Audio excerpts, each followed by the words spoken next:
So good morning. It's been quite a few weeks since I last, well maybe a month since I last made a video. Today I'm going to talk about men's life matters. Men's lives matters.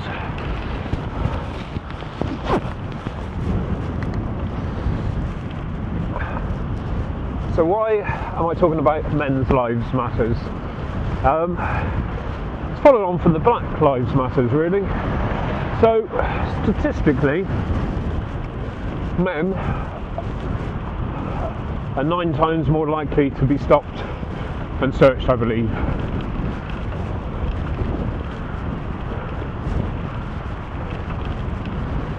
Also, men are 22 times, I believe, more likely to be in prison. So, that's a huge disparity.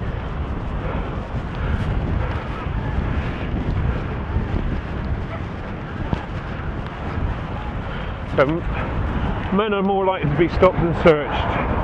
Men are more likely to be in prison. I believe men are more likely to be killed in police custody, although I'm unable to find statistics for men and women.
So, given that men are more likely to be murdered, more likely to be in prison, more likely to be stopped and searched, why is it we don't have people complaining about injustices to men? And why is it that the statistics are used for Black Lives Matter? Doesn't make any sense, does it? You know, there's a huge difference between men and women statistically for the things that are in the news, for the Black Lives Matter protests. Yet it's never mentioned in gender. No, there's something wrong there, because let's assume the reason that men are in prison more often is because of men's behaviour. Men commit more offences than women, which leads to them being in prison. Well, why isn't there studies into why that is the case? Why is it not news? Because that is very disproportionate. Again, I would say there's a cultural reason why men statistically represent more people in the prison community. Men are more likely to be stopped and searched because of the behaviours of men. So, if we take it from that point of view, and we look at the statistics for people from the BAME community, who apparently represent a higher proportion in the criminal justice system. Now, if it's a cultural reason why men are in prison more, is there a cultural reason why people from black and ethnic minorities represent a higher proportion in the criminal justice system, are more likely to be stopped and searched. My theory is it is a cultural thing. Yes, there is racism. There is racism. There has been racism. There always will be racism. But we have racism laws. We have equality laws. So, for the racists in the country, and I'm talking about racists from all cultural backgrounds, as a white man, some probably 30 years ago, I was once told by a black man that I couldn't talk to another black man because he was black. To be honest, I didn't think much of it at the time. It's like, oh well. Because it doesn't, these things don't really affect our lives. The things that affect our lives is what we do as individuals. I don't get myself in trouble with the police. I have been stopped by the police, usually in the past for speeding, and I'm not going to pretend to be some sort of saint and say that I'm, don't ever speed. I think anybody who drives will speed at some point, but that's beside the point. If I get stopped for speeding and I get searched, whatever, because of my own actions, allegedly the partner of Bianca Williams held to stop, driving on the wrong side of the road, and sped off at speed apparently. I mean, what speeding off at speed means is anybody's book. Would be nice if we could see some video evidence of that, because if they were doing that, and I don't know because I wasn't there, but if they were doing what the Met Police said and they were stopped, then that's what happened, and that's why they get stopped. Playing the race card just because you got stopped is, it's in itself racist, isn't it? It's trying to use your race to provoke a situation, maybe trying to get yourself off of any charges.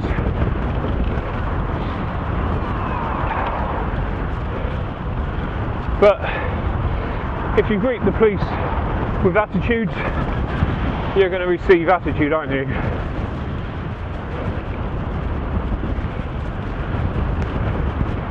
Every time I've been stopped by the police, I've listened, I've been respectful, I've been polite, and sometimes that's resulted in a fine, sometimes a verbal caution, not even a paperwork caution, just a verbal caution.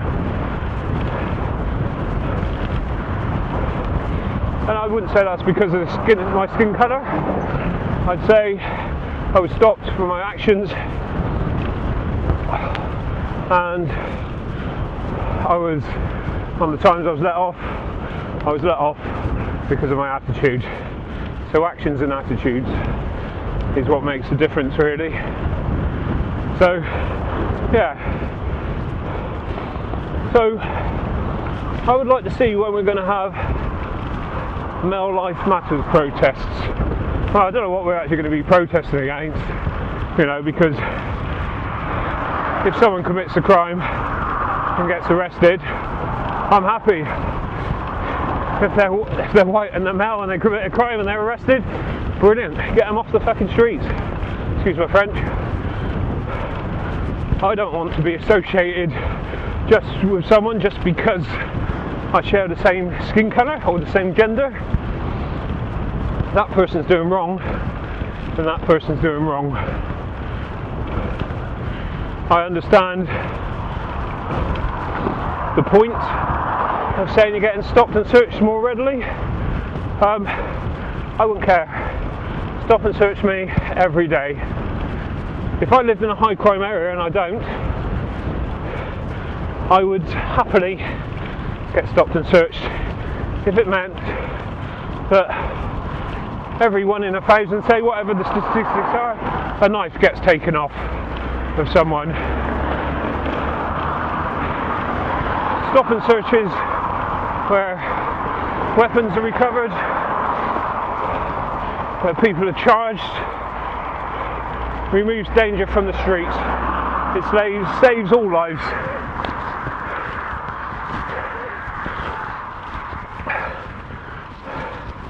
And while we're talking of all lives do matter. And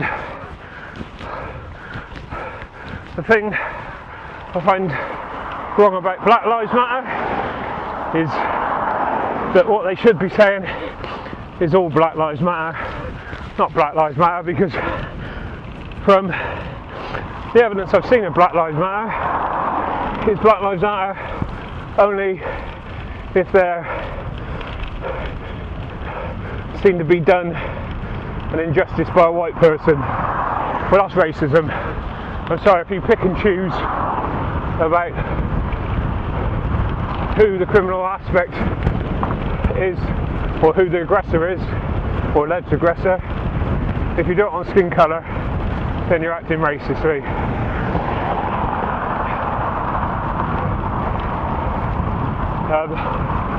Black Lives Matter say they're about police brutality, so why don't they report when a white person dies in custody, or a white person dies in custody at the hands of a black police officer? No protests, nothing. It's because, to me, screaming racism when you see something happen in itself is racist, if you're basing it solely on colour. And quite frankly, I'm quite disgusted, because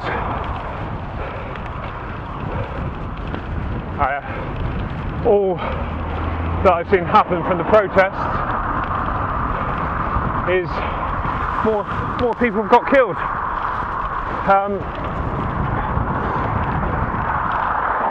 Interesting, there was during COVID, obviously, in Moss Side, I think it was last month, there was a shooting of 2 black gentlemen. Now,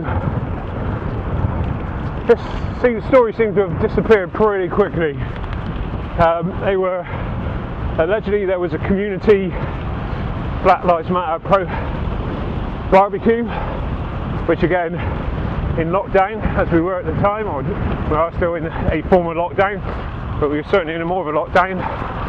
Why these community gatherings were allowed is beyond me, you know, especially when COVID-19 apparently affects more people in the black community. Why these are allowed to happen, and subsequently, following the barbecue, there was an illegal rave or illegal gathering, whatever it was, whatever you want to call it, and 2 black men were murdered. There's been no protests for these guys' deaths. Now, information on the internet is really sketchy, really sketchy. So when I say what I found out to be, whether it's true or not, I don't know. I'm just going on what I know. In the press, it says that a 32-year-old woman from Birmingham was arrested. On a few YouTube forum discussions, and I appreciate I'm talking about a social media post, so you know, I don't know how true this person's information is, but from what they said, that it was a black lady who was the suspect in the murder. Now, if this is true, why isn't the news publicising this. But following a Black Lives Matters community barbecue that was allowed to happen, wrongly or rightly, and the subsequent illegal rave where 2 black men were killed, what is the ethnicity of the assailant or the alleged assailant not being publicised?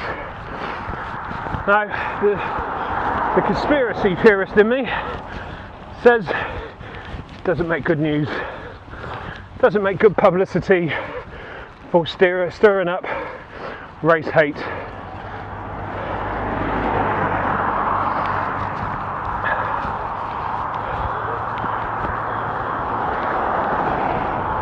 Whoa, too close but slow.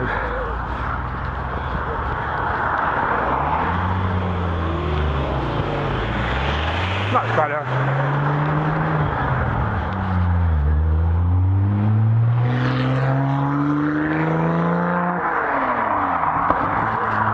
Much better. So, very stinky Porsche. So yeah. What I think needs to be done is that as a country, as a world, we need to look into the causes of crime. I think we need to address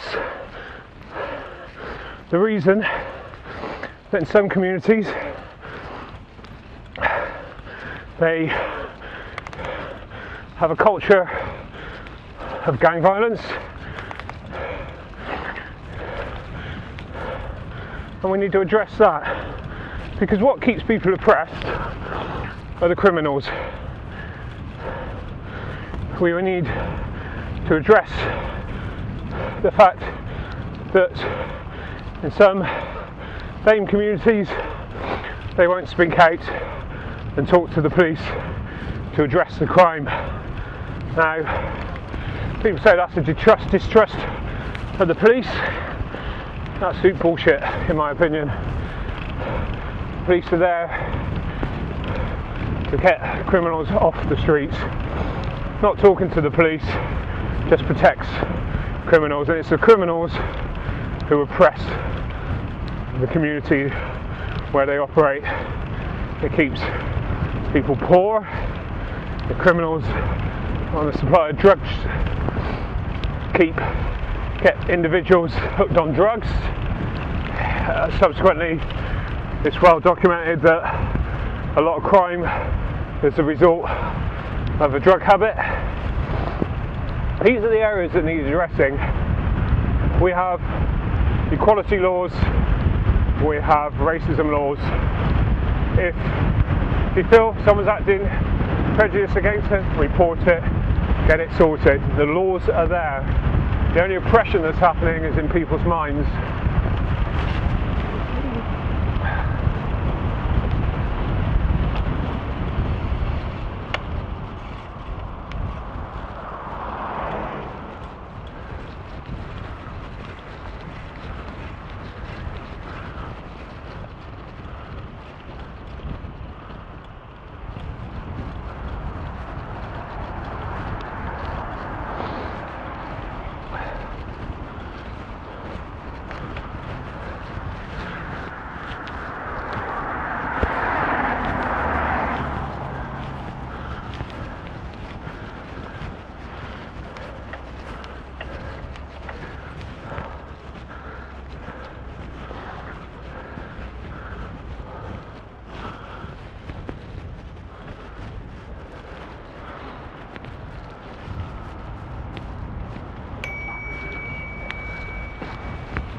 So what's one?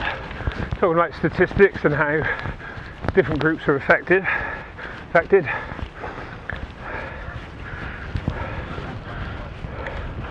look at a couple of statistics that isn't often portrayed in the media, or isn't portrayed only through research. The next statistic I looked up because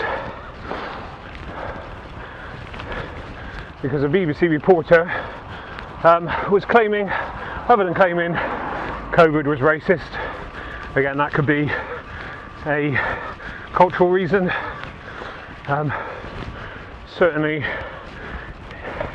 on a cultural work basis there's a reason why people from the BAME community is more likely to be affected. But yeah, they were claiming that the Grenfell Tower fire was itself racist. I mean, fire does not discriminate. Let's not have any bones about this. No, so I was interested into why this politician, this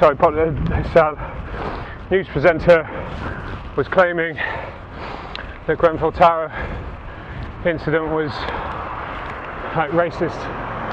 So I looked up a bit about who rented the Grenfell Tower, and there was, according to statistics, that privately owned flats in Grenfell Tower, because it was in, I believe, the Kensington area, would rent for about £2,000 a month. Well, that's a lot of money. That's money I couldn't afford. And that there were more people from BAME communities, statistically, are rent social housing. So effectively in a position to receive cheaper rents and in a position to have the right to buy at an extremely discounted rate.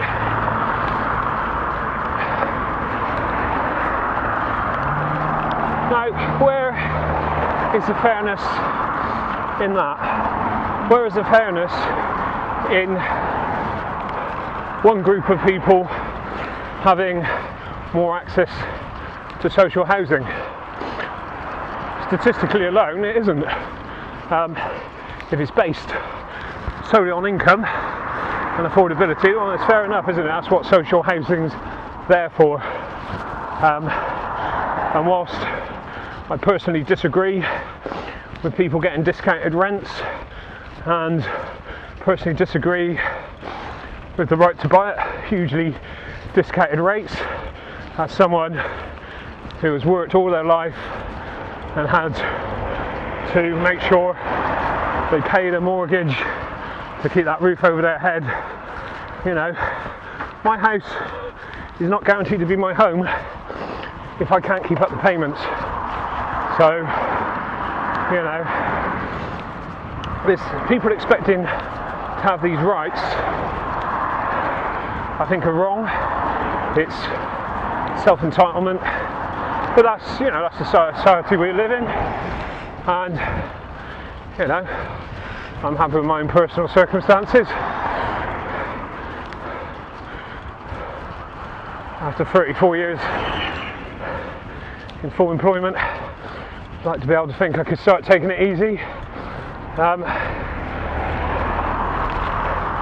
I still work full time, still do overtime, and still have to be careful of what I spend my money on, which doesn't include things like smoking or Sky TV. I do have Netflix, which is relatively new. Internet, probably the last 6-7 years we've had internet, maybe less than that. So yeah, and certainly Netflix the last couple of years we've had Netflix. It's not been, and bearing in mind I'm 50, so, you know, the majority of my life has gone without any of these luxuries that some people see as necessities. I don't want to be patronising or generalising, but you know, there does seem to be some people who prioritise, regardless of race or age or sex, prioritise luxuries over necessities. And some of these individuals then scream poverty, you know, which I suppose brings me on to the footballer who's, as I'm not a football fan, whose footballer's name escaped me, complaining about the extension of free food into the half term. Now, COVID-19 certainly made a huge difference to people's incomes. I know my partner last night was saying how her ex-boss, who's pretty wealthy, who ran a business and was close to suicide apparently recently, with all the stress and strains of meeting the costs of that business. So it doesn't just affect poor, it affects all over. But let's address this issue, or this alleged issue. Now,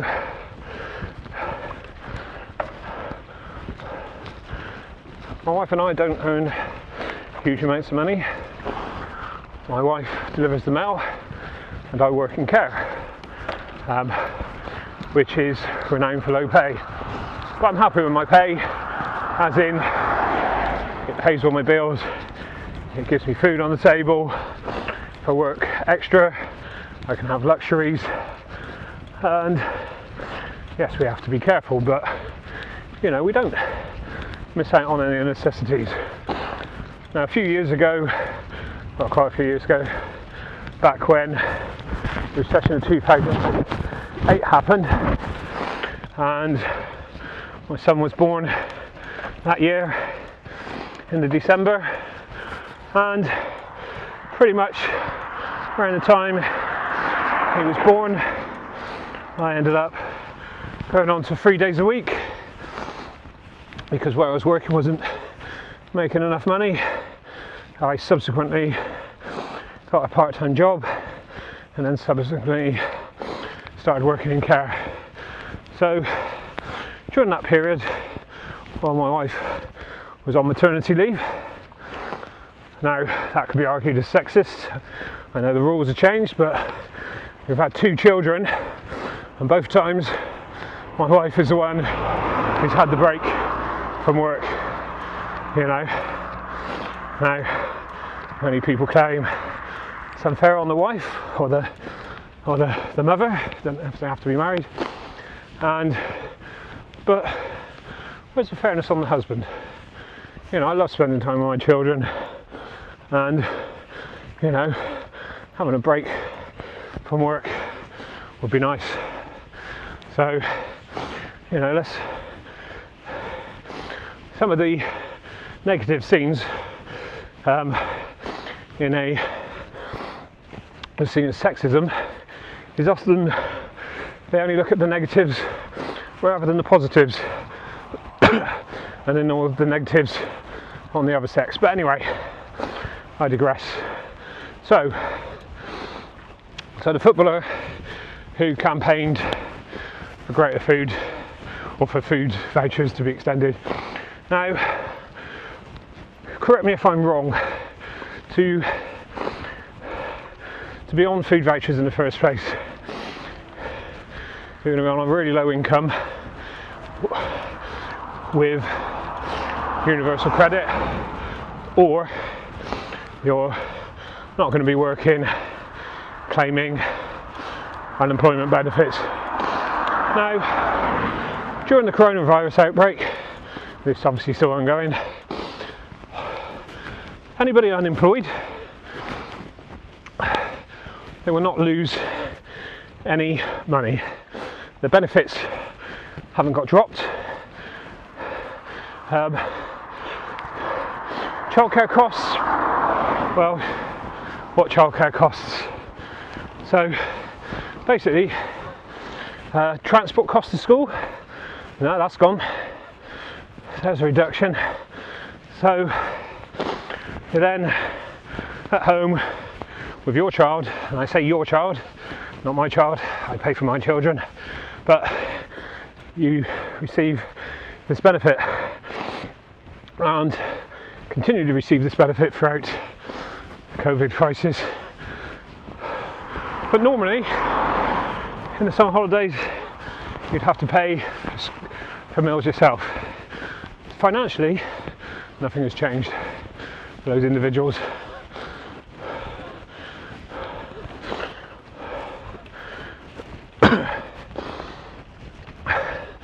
So why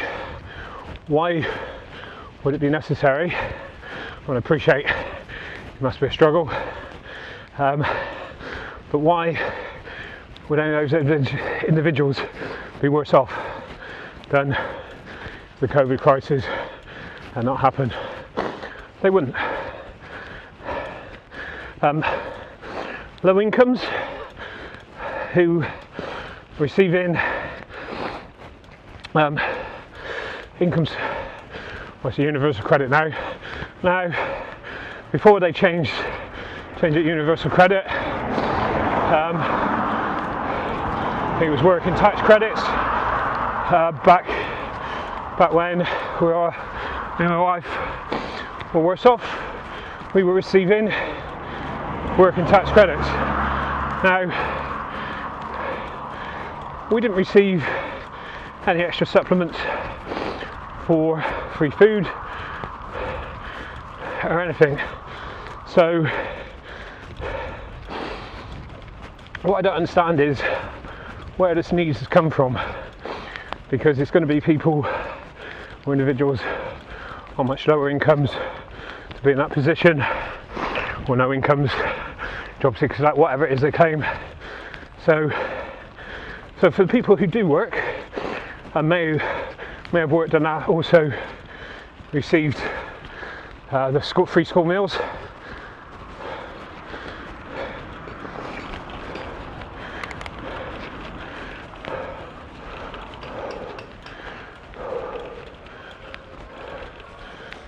doing a good job there.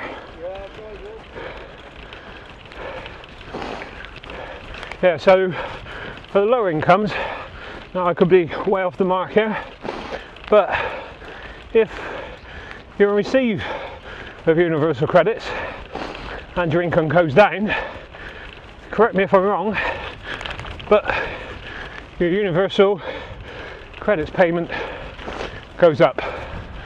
So for those furloughed, they would have lost 20%, but then gained, I don't know how much back, but a certain amount back. May not be as much as someone else. So yeah, I guess in those circumstances, they're going to be a little bit worse off. But going to work has a cost. So if myself and my wife were furloughed, we've had to work through the epidemic or pandemic. And in fairness, my wife's work apparently has got very heavy, where people have been ordering more online. So it's actually, she's not really enjoying her job at the moment because of how physically hard it's become due to the changing way people are living. But beside the point, we travel to work, we run 2 cars, we have to tax, insure, MOT, put fuel in and get to work and back. And it's not just the cost of going to work, it's the cost in time. We don't have the time to spend educating our children had we been furloughed. We also don't have the time to be a bit more thrifty with our meal planning and spending. Anybody who works long hours, comes home tired, would totally understand that sometimes you just buy things for convenience because you are just so tired, you know. And that's something if you had to be a bit more careful with, then you'd just go slow down a bit, very fast, because unlike some, I share the roads. Interestingly, the other day, whilst I was working, supporting an individual with learning disabilities, we were driving behind someone several miles along country lane. I won't overtake, so I went space, but they made no effort to let me pass. And I said to my colleague at the time, well, I'm getting paid by the hour, but I can see someone in a rush, less educated, less knowledge of cycling, might get frustrated, get angry and sneak through. I mean, it's just plain rude. But I digress. So yeah, certainly the lower paid end of tax credits, universal credits, whatever you want to call it, and people aren't working, receiving the school meals, will probably, and again, it's a little bit of assumption here, I don't know for sure, will probably be no worse off, and may well be as well off, if not better off. I have had colleagues, people who can't work due to illness, and they've been receiving food packages to the extent where they're actually giving food away to their neighbours because they're getting so much food. So, which is, fair play to the nation for doing it. So yeah, again, I like the sentiment of the football player of, wanting people to be in food poverty. Totally get it. But food poverty is not a simple matter, is it? Some children in food poverty because of how parents may spend benefits they receive or the money they receive and go for luxuries before they seek necessities. So yeah, it's not straightforward. It's certainly not based on race. I don't believe the footballer in question made it about race, but yeah, so food poverty, or alleged food poverty, can sometimes be about parents' spending and habits.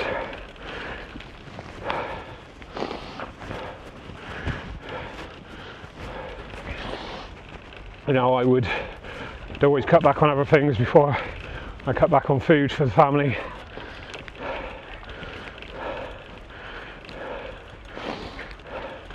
And as mentioned, we run 2 cars to work, and actually not the most fuel efficient, tax efficient cars.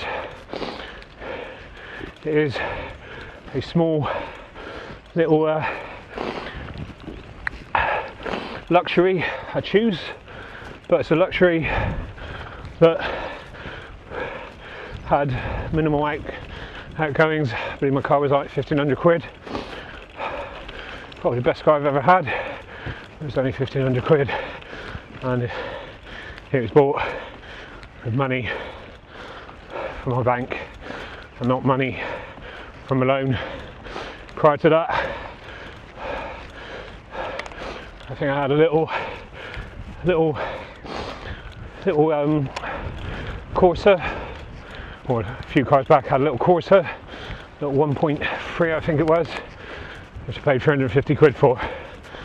So, and prior to that, we only ran the one car for probably about 10 years, and I would pull my children in a trailer to get them to grandparents. So it's about cutting your cloth. I appreciate wealth isn't necessarily, again, it's not about race or colour, it's about personal, a lot of wealth is about personal attributes, and if you've got certain attributes that can make you wealthy, then, and you've got certain attributes that push you to attain those goals, then you may be successful. It's not guaranteed. People can make all the right choices, right decisions in life, work extremely hard and end up extremely broke due to economic changes, personal circumstances changes. So, but by far and large, people do well by educating themselves and working hard. And the last time I checked, the education received by all sexes, all races, all religions in this country is free.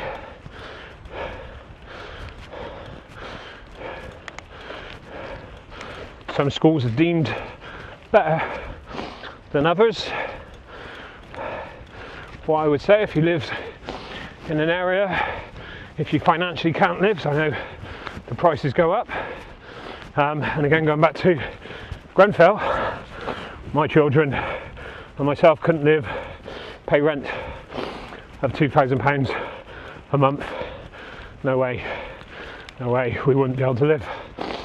So yeah, you can either, Grenfell, £2,000 a month, move out of the cities, work in rural areas where cost of living can be cheaper, less job opportunities, but such is life.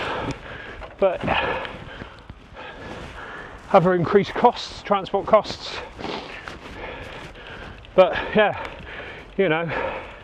it's about your own abilities and your own application. I could spend hours looking back on things that have affected me financially and emotionally. I could look back and I could blame so much of my life on other things, but my life is where it is. The biggest changes in my life were often my own decisions, some external that can't be helped, and that's life. You can either dwell there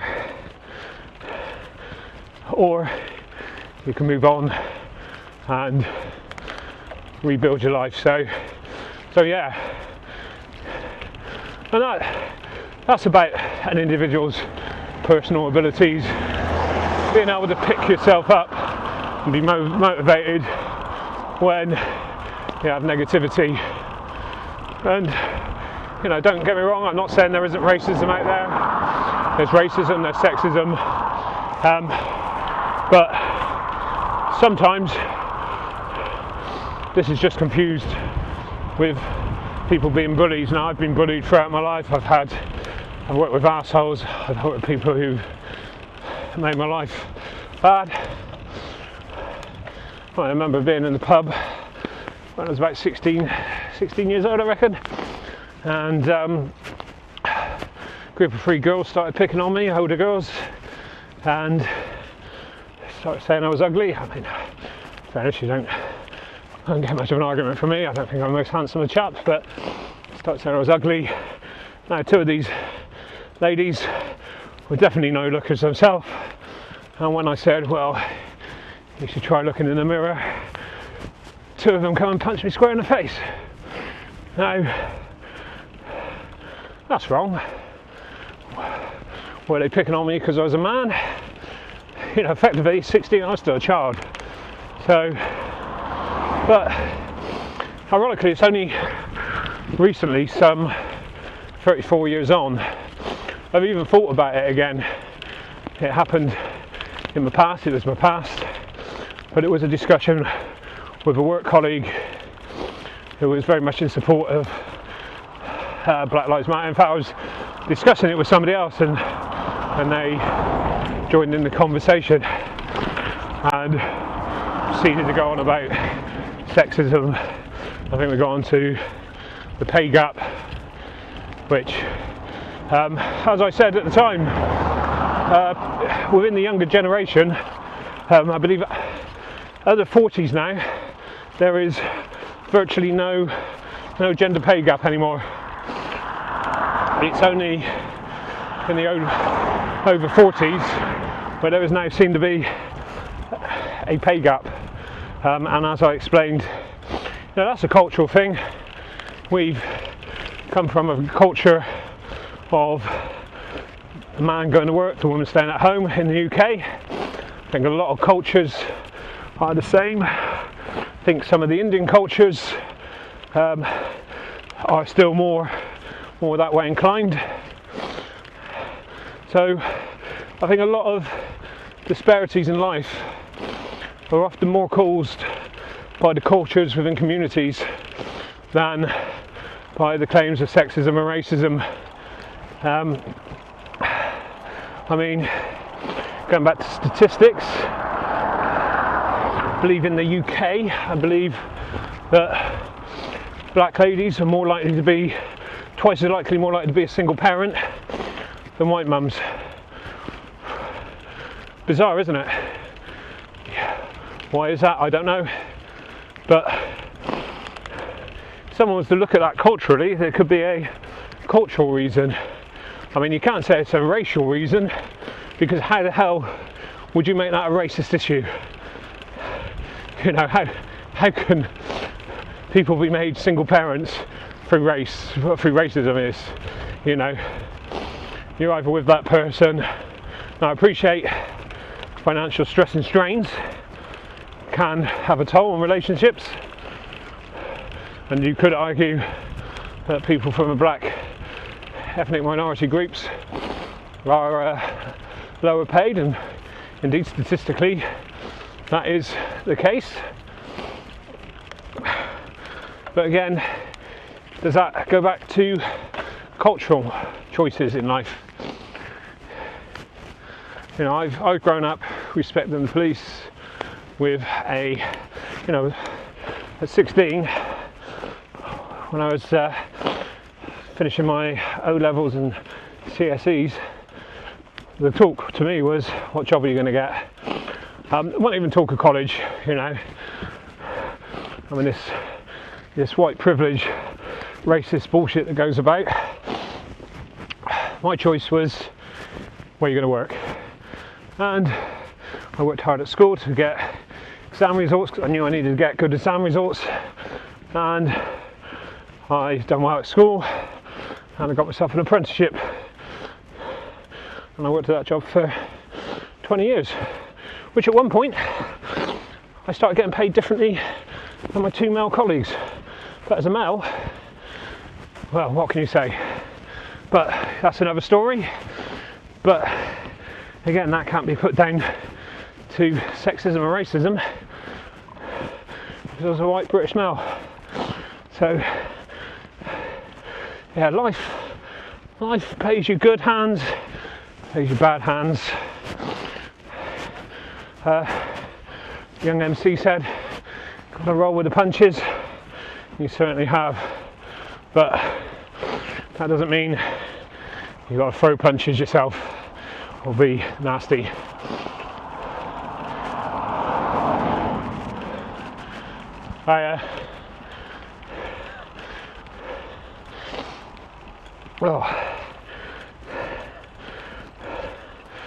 So yeah, I think the sexism and racism card gets played far too often.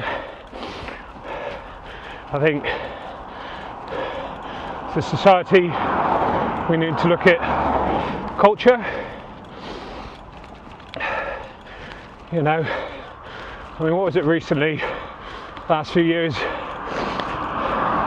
changes in pensions where pension age for women went up to 65.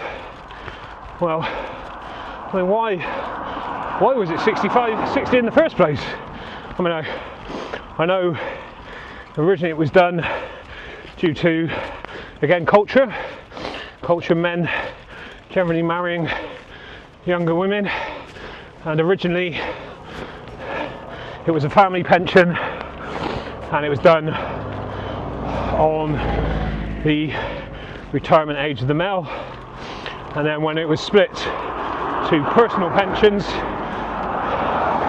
it was deemed that to allow people to retire together, it should be split to sort of 65, 60, which seems like quite a sensible idea.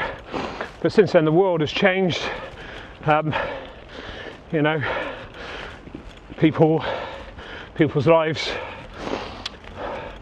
move on, change more frequently.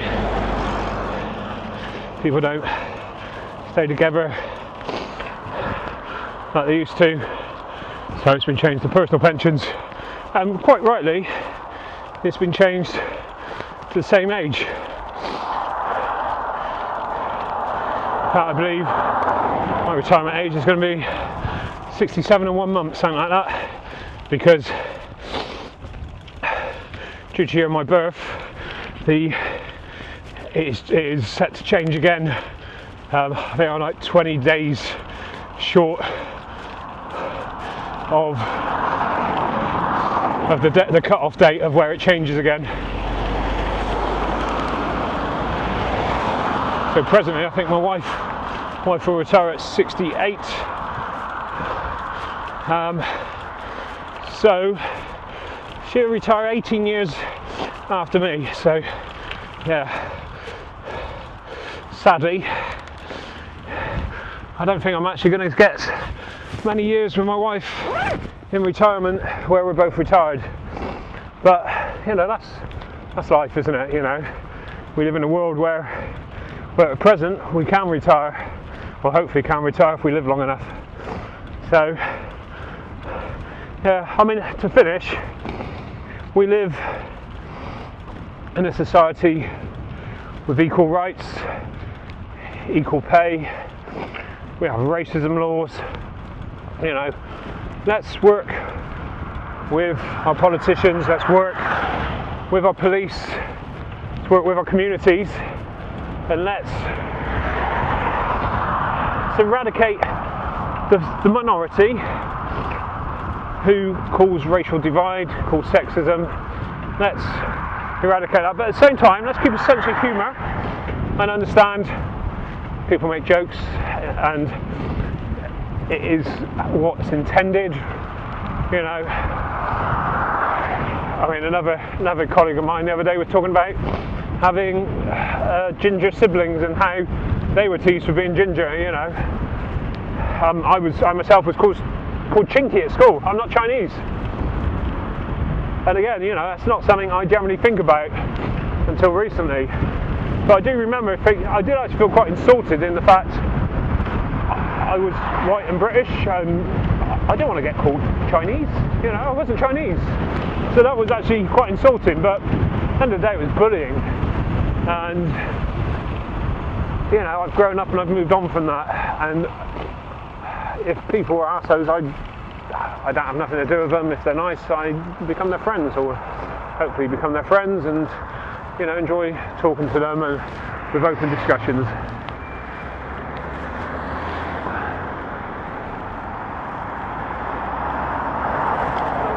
Oh yeah.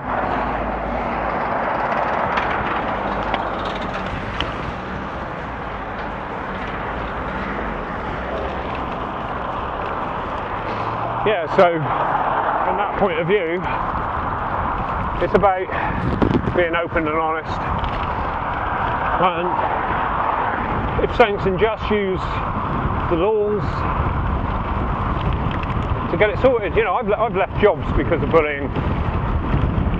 bullying from female colleagues, bullying from male colleagues, and you know, when it's happened once or twice, you just get so pissed off that you just move on with your life. But then you start a new chapter, don't you?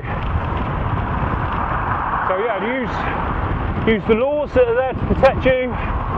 Speak out against true wrongdoing, and accept life isn't fair. Life is never going to be fair, because forget skin colour, think about abilities. We're all limited to our own personal abilities, especially as I work supporting individuals with learning disabilities. You know, their life choices are pretty limited, although we do always strive to maintain a good quality of life. But you know, life choices are limited. And years ago, you know, people with learning disabilities weren't fairly treated. You know, society has changed a bit like slavery.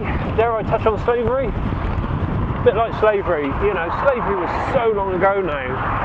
You know, so long ago, and it started, or certainly the Atlantic slave trade started with Africans enslaving Africans in Africa, and selling slaves to Europeans. So, you know, let's not just point all slave blame on white people. The majority of white people weren't involved in the slave trade. Black people involved, white people involved, black and white people were slaves, yes, a far more majority in the Atlantic slave trade were black, absolutely 100%. But what's that got to do with someone living today? Don't dwell on it, you know.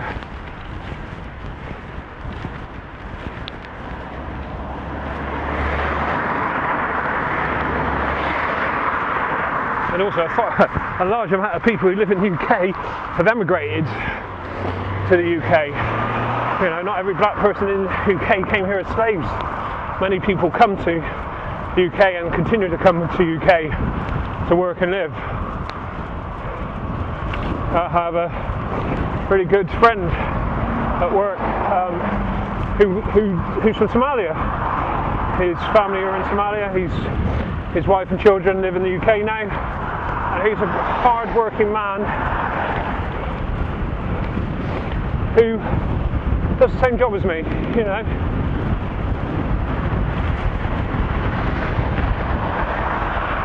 My God.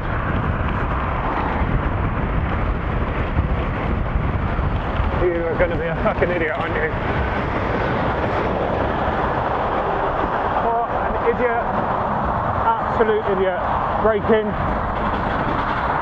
Tried to deter that, but he was an absolute idiot.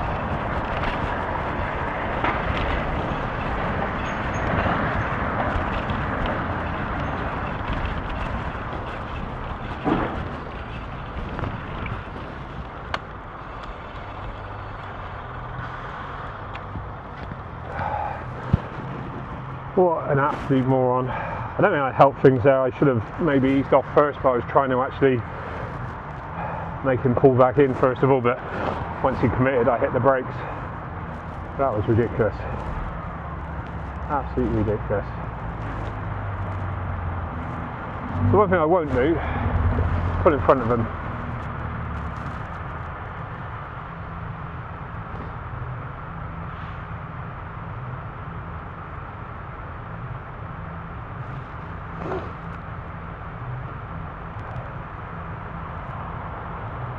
I mean, the person he was putting at risk is whoever, if someone come the other way up that road, absolutely ridiculous. That's just crazy.